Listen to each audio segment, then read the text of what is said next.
आपको देखने को मिलती हैं डरावनी और सच्ची भूतिया घटनाएं। तो अगर आपको ऐसी ही वीडियोस देखना पसंद है तो हमारे इस चैनल को सब्सक्राइब ज़रूर कर लें। तो अब बढ़ते हैं हमारी आज की कहानी की ओर। ये घटना मेरे साथ नहीं बल्कि मेरे एक दोस्त के साथ 1 साल पहले घटी थी। मेरा एक दोस्त हेमराज ज़्यादातर समय हमारे साथ ही घूमा करता था। वो हमारे ग्रुप का हिस्सा था, इसलिए गांव में हम एक साथ ही घूमा करते थे। हम कभी शहर जाते और ज़्यादातर समय तो हम गांव में ही रहते। पढ़ाई के वक्त हमें शहर जाना होता था और वापस आकर कभी शाम को हम गांव में घूमते और कभी हम शहर को जाते। लेकिन कुछ समय से हमारा दोस्त हेमराज हमसे दूर जाता जा रहा था। हम सब दोस्त उसकी ही बात करते कि क्यों वो हमारे साथ नहीं रहता। वैसे भी गांव में ज़्यादा ग्रुप नहीं होते, फिर भी वो हमारे साथ नहीं रहता था। वो ज़्यादातर हमसे दूर ही रहता और शाम के वक्त तो वो कभी हमारे साथ नहीं जाता। ऐसा होते हुए लगभग 1 महीना हो चुका था। हम जानना चाहते थे कि हेमराज हमसे दूर क्यों जाता जा रहा है। हमें इसका कारण अब तक पता नहीं था, लेकिन वो ज़्यादातर शाम को घर से बाहर ही रहता। पहले तो हम हेमराज के घर पहुँचे। हमने हेमराज के मम्मी पापा से बात की कि क्यों वो हमसे दूर जाता जा रहा है। लेकिन हेमराज के पापा की बात सुनकर हम सब हैरान थे। हेमराज के पापा का कहना था कि वो शाम को घर से रोज़ बाहर ही रहता है। हम सब इस बात को सुनकर हैरान थे। हमने उनसे और ज़्यादा पूछने की कोशिश की कि वो कब से ऐसा कर रहा है। उसके पापा का कहना था कि वो तो तुम्हारे साथ ही रहता है। हम भी हेमराज को फंसाना नहीं चाहते थे, तो हमने कहा कि नहीं, वो हमारे साथ ही होता है। हम तो वैसे ही पूछने आ गए। इतना कहकर हम हेमराज के घर से बाहर निकले। बाहर आकर हम सब में यही चर्चा थी कि हेमराज हमारे साथ क्यों नहीं होता, और अगर वो हमारे साथ नहीं होता तो वो किसके साथ होता है। हमें अब हेमराज की जासूसी करनी थी। हमें जानना था कि हेमराज शाम को कहाँ होता है। हम लगभग 8 बजे घर पहुँच जाते हैं और जब हम गांव में होते हैं तब हेमराज भी घर आ जाता है ताकि किसी को शक ना पड़े। हम सब ने प्लान बनाया था कि लगभग शाम को 8 बजे हम भी हेमराज का पीछा करेंगे। लेकिन उससे पहले हमें दोपहर को हेमराज से पूछना था कि वो ऐसा क्यों कर रहा है। पहले तो हमने हेमराज से दोपहर को पूछा। हम सब ने हेमराज को एक जगह पर बुलाया। वहाँ पर हम सब ने हेमराज को घेर कर उससे पूछना चाहा कि वो अब हमारे साथ क्यों नहीं रहता। क्या उसने हमारा ग्रुप तोड़ दिया है? क्या वो हमें बुलाना नहीं चाहता? हमने हेमराज से ये सब पूछा तो हेमराज ने कहा कि मैं तो शाम को घर में पढ़ता रहता हूँ। एग्ज़ाम्स काफ़ी नज़दीक आ गए हैं, इसलिए शाम को मैं पढ़ाई करता हूँ, इसलिए तुम्हारे साथ नहीं जा होता। हमने हेमराज को कुछ नहीं कहा और वहाँ से जाने दिया। हम सब बाद में बातें कर रहे थे कि हेमराज हमसे झूठ बोल रहा है। हमने हेमराज के घर से पहले ही पता कर लिया था कि वो घर में नहीं होता, तो पक्का ही हेमराज हमसे झूठ बोल रहा था। आज हमें पता करना था कि हेमराज हमारे साथ नहीं होता तो किसके साथ होता है। हमने लगभग 6 बजे से ही हेमराज का पीछा करना शुरू कर दिया। हम गांव में लगभग 5 बजे आते हैं और घर से लगभग 6 बजे निकलते हैं। 2-3 घंटे कभी हम गांव में रहते हैं तो कभी शहर जाकर घूम कर आते हैं। आज भी हम हेमराज का पीछा कर रहे थे। हम काफ़ी फासले से उसका पीछा करते जा रहे थे। हम हेमराज को देखना चाहते थे कि वो कहाँ जा रहा है। क्या वो साथ वाले गांव वालों को अपना दोस्त बना चुका है? हम ऐसा जानना चाहते थे, इसलिए हम उसका पीछा कर रहे थे। हमने देखा हेमराज गांव की फेरी की तरफ जा रहा था। आपकी जानकारी के लिए बता दूं, गांव की फेरी वो होती है जहां से गांव में जाए बिना बाहर से निकला जा सकता है। वहां पर काफ़ी पेड़ लगे हुए थे और वहां पास में ही दलदल भी थी। ये काफ़ी बड़ा सा इलाका था और इसे सुनसान इलाका कहा जाता था।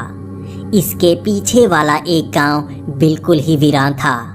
इसे बेचिराग गांव कहा जाता है क्योंकि यहाँ पर किसी का घर नहीं था।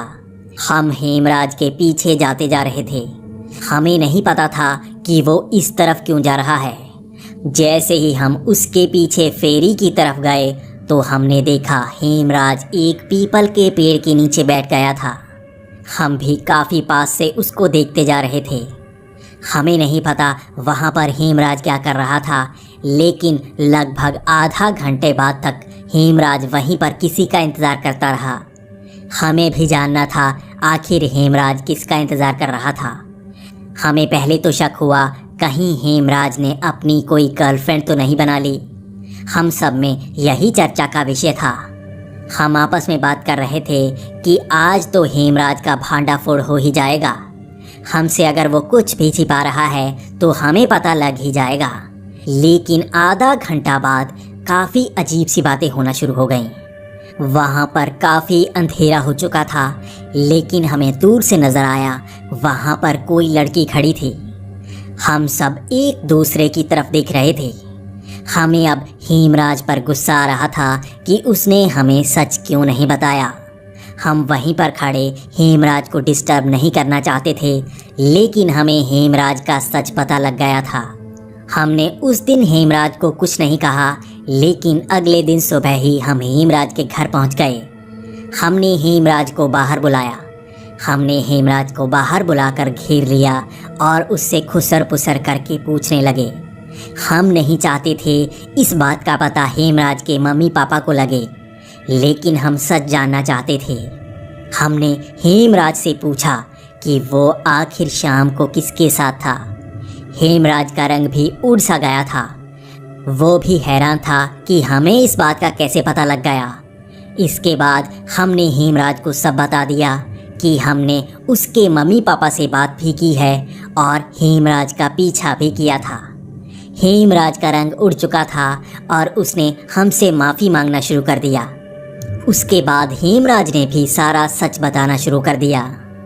हेमराज ने कहा वो 1 महीना पहले वैसे ही घूमते घूमते वहाँ पर गया था और वहाँ पर उसे एक लड़की मिली थी। उस लड़की ने कहा था वो भी शाम को यहीं पर घूमने आती है। वहाँ पर पहले दिन ही उस लड़की के साथ उसने बहुत सारी बातें की थी। हेमराज ने कहा वो लड़की काफ़ी सुंदर थी और वो मुझसे बातें कर रही थी। मैं भी उसकी तरफ आकर्षित हो गया था और उसने कहा कल भी यहीं पर मिलेंगे और किसी को मत बताना। उसकी ये बात रखते हुए मैं हर रोज़ वहाँ पर जाने लगा। वो हर रोज़ उसी समय वहाँ पर आती और मैं लगभग शाम को वापस आ जाता। हम हेमराज से थोड़ा नाराज़ थे, लेकिन हेमराज ने सब बात हमें बता दी थी, इसलिए हमें खुशी थी। हेमराज हमारे ग्रुप का वो पहला लड़का था जिसने किसी लड़की को अपनी गर्लफ्रेंड बनाया था। इससे पहले हमारे ग्रुप में किसी लड़के की कोई गर्लफ्रेंड नहीं थी। आज हम हेमराज को कह रहे थे कि तुम्हें हमारे साथ भी उसे मिलाना होगा। हम भी जानना चाहते हैं वो कौन है और वो कैसी है। पहले तो हेमराज मना करता रहा और कहता रहा उसे किसी और से मिलना पसंद नहीं है, लेकिन ज़्यादा जोर डालने के बाद हेमराज ने कहा कोई बात नहीं, मैं तुम्हें उसके साथ मिला दूंगा। अब शाम को हम इंतज़ार कर रहे थे कि कब हेमराज वहाँ जाएगा और हमें उसके साथ मिलाएगा। हेमराज ने कहा तुम कहीं पेड़ के पीछे छिप जाना क्योंकि वो गुस्सा कर सकती है, लेकिन बाद में मैं उसे मना लूँगा।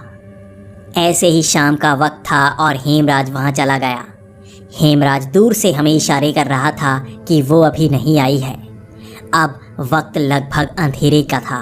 यहाँ पर हर तरफ अंधेरा हो गया था और हमने देखा वो लड़की वहीं पर आ गई थी, लेकिन हम सब एक दूसरे की तरफ देख रहे थे क्योंकि वो लड़की कहाँ से वहाँ पर आ गई थी हमें पता नहीं लगा। हम तो वहीं पास से ही खड़े थे और वो जैसे हमारे पास से निकली हो, लेकिन हमें पता लगा ही नहीं। लेकिन हमने देखा वो लड़की हेमराज से जैसे लड़ाई सी कर रही हो। हमें लगा शायद उसे पता लग गया था कि हम यहाँ हैं और वो हेमराज पर गुस्सा कर रही थी। तभी हमने सोचा कि हम उसे मना लेंगे और कहेंगे कि ये हमारी गलती है, हेमराज की नहीं। हम ऐसे ही भागकर उसके पास गए। लेकिन जब हम हेमराज के पास गए तो हम सब हैरान हो गए। हमने देखा वो कोई साधारण लड़की नहीं थी, बल्कि बेहद ही खूबसूरत लड़की थी। लेकिन वो बड़ी ही अजीब सी लग रही थी। पहले तो वो हमें काफ़ी सुंदर लगी थी, लेकिन वो जैसे ही हमारी तरफ देखने लगी उसकी आंखें लाल सी होने लगी। उसका चेहरा जैसे सफ़ेद सा पड़ गया था। वो हमारी तरफ देखकर भी गुस्सा कर रही थी। अब वो हमारी तरफ चीखने सी लगी थी। हम हैरान थे, हमने ऐसी लड़की पहले कभी नहीं देखी थी। ये तो जैसे अपना चेहरा सा बदल रही थी। पहले तो हेमराज उसे मना रहा था, लेकिन बाद में वो बहुत ही ज़ोर से चीखने लगी और उसका चेहरा भद्दा सा हो गया था। अब हेमराज भी डर गया था और वो हमारे साथ आ चुका था। लेकिन वो लड़की हम पर बहुत ही ज़ोर से चीख रही थी। उसके बाद वो हमारी तरफ गुस्से से आ रही थी। हम चीख कर पीछे भागने लगे। हमें पता लग गया था वो कोई साधारण लड़की नहीं है, बल्कि प्रेतनी है। जब किसी की मृत्यु हो जाती है उसके बाद वो प्रेत बनता है। ऐसे ही वो भी एक प्रेत ही थी। मेरा एक दोस्त कह रहा था वो साथ वाले गांव की वो लड़की है जिसकी मौत 3 साल पहले हो चुकी है। मुझे पता है ये वही लड़की है। ऐसा कहते हुए हम साथ में भाग रहे थे और हम बड़ी ही मुश्किल से भागकर अपने गांव पहुंचे। हम गांव पहुंचकर सीधा ही हेमराज के घर पहुंचे। हमने हेमराज के पापा को सब बता दिया। पहले तो हेमराज के पापा ने हेमराज को मारना शुरू कर दिया, लेकिन बाद में वो डर कर पीछे बैठ गए।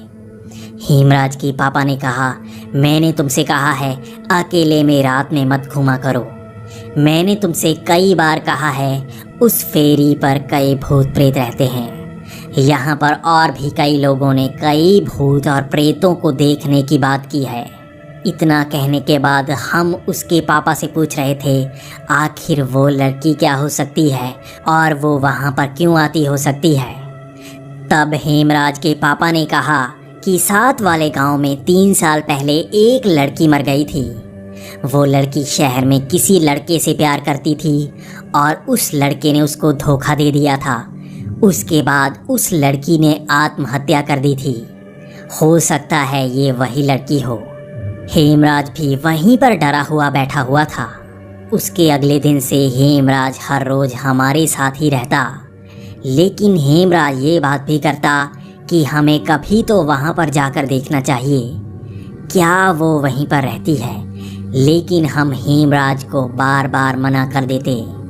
आज तक हेमराज वहाँ पर जाने की बातें करता है, लेकिन हम हेमराज को रोक लेते हैं। लेकिन कभी कभी हम सबको लगता है क्या हो अगर हेमराज वहाँ पर वापस चला जाए, क्योंकि 1 महीना तक उस लड़की ने हेमराज को नुकसान नहीं पहुँचाया था। लेकिन वो थी तो एक प्रेतनी। हमने अब तक हेमराज को बचा कर रखा है, लेकिन हमें हेमराज पर यकीन नहीं है। उसकी बातें बहुत ही अजीब होती जा रही हैं और हमें डर है कहीं वो वहीं पर जाना शुरू ना कर दे।